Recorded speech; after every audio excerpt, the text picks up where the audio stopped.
प्रणाम। मैं जदुवंशी। डीएम ने बेटी का आंगनवाड़ी केंद्र में कराया दाखिला। चित्रकूट निजी स्कूलों में बच्चों को पढ़ाने की होड़ के बीच डीएम पुलकित गर्ग ने अपनी बेटी शिवा का दाखिला आंगनवाड़ी केंद्र में करा कर लोगों के सामने एक मिसाल पेश की है। उनका यह साहसिक और प्रेरणादायक कदम समाज को नई दिशा देगा। उन्होंने अपनी बेटी सिया का दाखिला आंगनवाड़ी केंद्र में कराकर यह साबित कर दिया कि सरकारी संस्थान किसी भी मायने में कम नहीं है।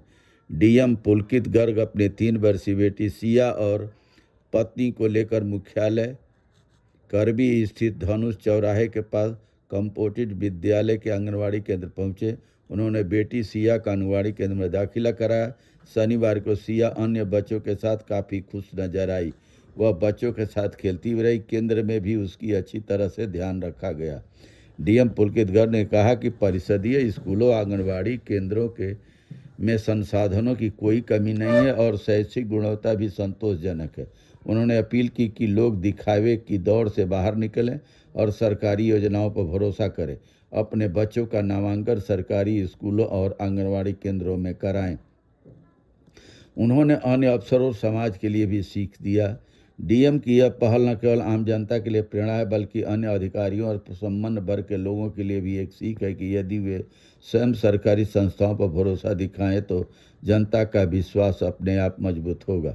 यह कदम सरकारी शिक्षा व्यवस्था को लेकर फैली भ्रांतियों को तोड़ने की दिशा में एक अहम प्रयास माना जा रहा है। इस सकारात्मक पहल की सोशल मीडिया पर भी सराहना हो रही है और लोग इसे जमीनी स्तर पर भरोसा जताने वाला उदाहरण बता रहे हैं। लेकिन सवाल यहाँ यह है कि ग्रामीण पृष्ठभूमि में बिरले कोई 1-2 स्कूल कहीं गांव के होंगे, बाकी अधिकांश स्कूल 30,000 तो स्कूल उत्तर प्रदेश में बंद हो गए।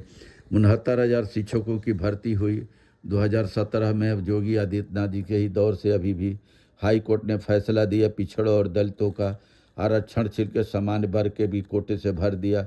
मामला सुप्रीम कोर्ट पहुंच गया। तो शिक्षक नहीं रहेंगे तो पढ़ाई कहाँ होगी? उसकी गुणवत्ता भी तो दिखनी चाहिए।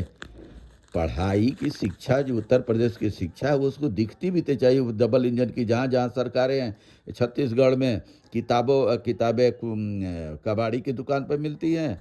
मध्य प्रदेश में आपका भोजन में ही व्यवस्था में दाल में ही आलू, पानी में ही आलू निकलने लगता है, सब्जी में आलू ढूंढने लगते हैं। मैंने कहीं ना कहीं व्यवस्था में कमी है।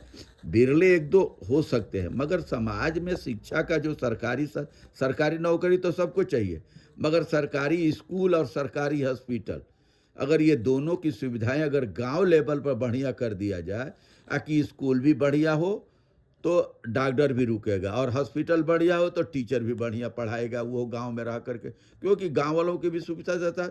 उनके मास्टर को भी बढ़िया सुविधा चाहिए बच्चों को पढ़ाने के लिए, इलाज कराने के लिए। डॉक्टर के बच्चों को भी। तो सरकार खुद शहर बसाने के लिए, क्योंकि काला धन तो शहरों में बस में छुपाना है। सोसाइटियाँ बनेगी, उसमें किसकी कितनी मकानें हैं कुछ पता नहीं चलेगा। काला धन शहरों में छुपाया, गांव में तो छुप नहीं सकता। गांव में तो अगर एक मकान किसी ने बना लिया तो 10 गांव में पता चलेगा फलाने की मकान बन गए। तो शिक्षा में सुधार करिए। और क्वालिटी तो शिक्षा की बहुत डाउन है उत्तर प्रदेश में। बहुत बहुत धन्यवाद। नमस्कार। प्रणाम।